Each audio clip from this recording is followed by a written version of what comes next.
ہے، اگر آسمان سے زمین کی طرف جھانک دے تو آسمان سے زمین تک اجالا ہی اجالا ہو جائے گا، اور 72 حورے اس شہید کو پروردگار عالم عطا کرے گا۔ اور یہی پر بس نہیں ہے، آخری خوبی یہ ہے، اللہ کے نبی ارشاد فرماتے ہیں کہ اس کے خاندان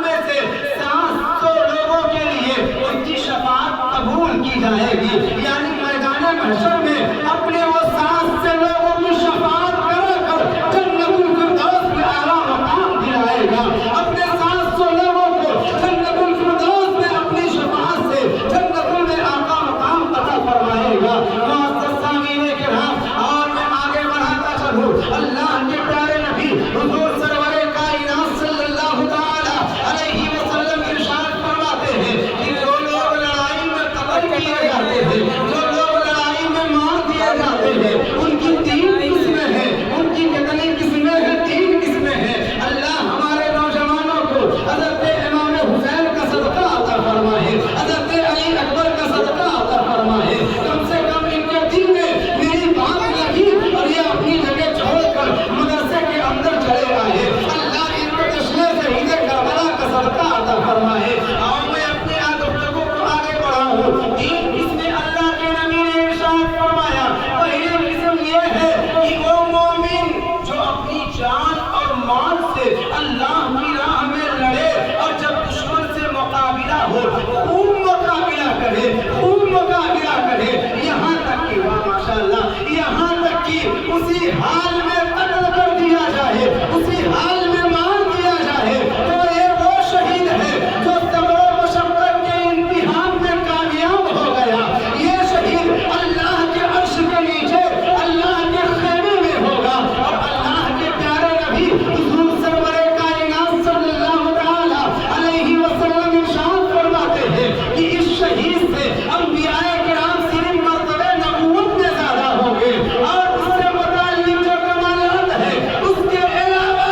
ہر کمال اور ہر خوبی اس شہید کو حاصل ہوگا۔ اور دوسری حقیقت کیا ہے، دوسری قسم کیا ہے؟ اللہ کے پیارے نبی ارشاد فرماتے ہیں دوسرا وہ مومن بندہ ہے کہ جس کے اعمال دونوں طرح کے ہو، یعنی کچھ اچھے ہو اور کچھ برے ہو، وہ اپنی جان اپنے مال سے خدا کی راہ میں جہاد کرے، اور جب دشمن کا سامنا ہو خوب لڑے، یہاں تک کہ اسی حال میں مارا جائے، اسی حال میں قتل کیا جائے، تو یہ ایسی شہادت ہے جو گناہوں اور برائیوں کو مٹا دیتی ہے۔ اللہ کے نبی ارشاد فرماتے ہیں وہ شہید جس دروازے سے چاہے گا جنت میں چلا جائے گا، جس دروازے سے چاہے گا وہ جنت کے اندر داخل ہو جائے گا۔ اللہ کے پیارے نبی ارشاد فرماتے ہیں تیسرا وہ منافق ہے جو اپنی جان مال سے اللہ کی راہ میں جہاد کرے، دشمن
قلم ہو رہا ہے خدا وہ کیا پڑھ سکے جو یہ سنا کے چلے. آؤ میں آپ کو بتانا چاہتا ہوں اپنی تقریر کو بہت تیزی کے ساتھ آگے بڑھانا چاہتا ہوں کہ شہید جب میدان جنگ میں جاتا ہے تو کبھی اس کے ہاتھ کو کاٹ دیا جاتا ہے, کبھی اس کا پیر کٹتا ہے, کبھی اس کا پیر گھائل ہوتا ہے اور اس کے سینے میں نیزہ داخل کیا جاتا ہے, خون کے قطرے زمین پر گرتے ہیں اور کبھی اس کی گردن کو الگ کر دیا جاتا ہے, جس سے بظاہر معلوم یہ ہوتا ہے کہ شہید کو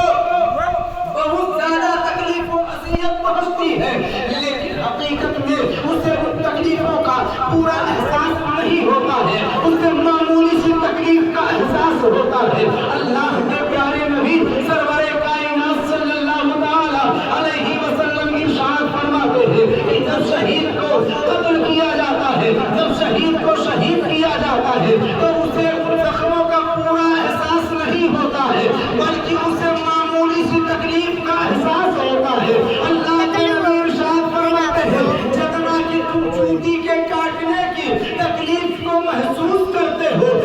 چھٹکی بھرنے کی تکلیف کو محسوس کرتے ہو, اتنا ہی تکلیف اس شہید کو محسوس ہوتا ہے.